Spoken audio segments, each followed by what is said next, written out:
So if you buy something for your business and you pay for it personally out of your own pocket, out of your own bank account, then you'll need to make sure that that's allocated correctly within Xero. Now, it's not worth you doing an expense claim for this, which is what your team would usually do, because there's no point in paying extra for the expenses module for yourself. So this is the way we do it with all of our clients. You would add a bill as normal, so either adding it in or doing it through the extraction, so your receipt you've purchased or your Amazon reference email or whatever it is. It's obviously not going to go through the business account, so you're not going to have anything to match up to there, but we don't want to add your personal account into Xero because that's just a waste of time and it's incorrect technically as well. So you're going to add it as a bill first as normal. And then, right, let's just pretend this travel lodge one that we did earlier, the expense that you've put on that you wanted to rebill on, you've paid for this personally. So you'd come into it and it's got this make a payment at the bottom. So you'd put the date you paid it. And then when you do paid from, you'd come down and you'd have in here, depending on if you're a sole trader or a limited company, you'd have here your drawings, which is for sole traders, or you would have director's loan account if you're a limited company. You'd click onto here. You can put a reference if you want, but it's not necessarily. But you'd put that you've paid it from your drawings or your director's loan account and click add payment.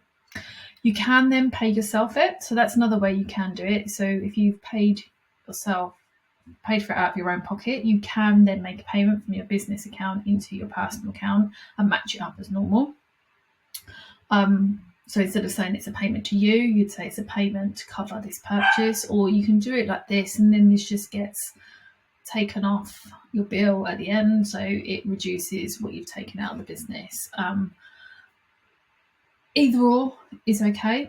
It depends if you need that cash back into your pocket. So if it's a large purchase, you probably want that cash back in your personal bank account, so you'd probably then make the payment from the business to personal account and match it up that way.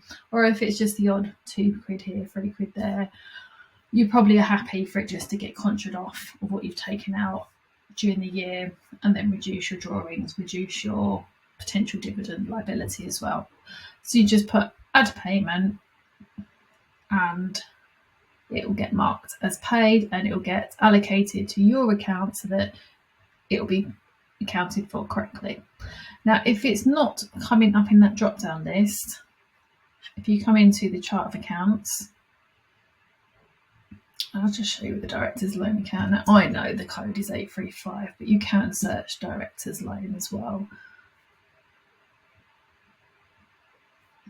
We click into here, and where you've got this enable payments to this account, if you tick that, that will then show on that drop-down box. So next time you go in, try to pay something to yourself.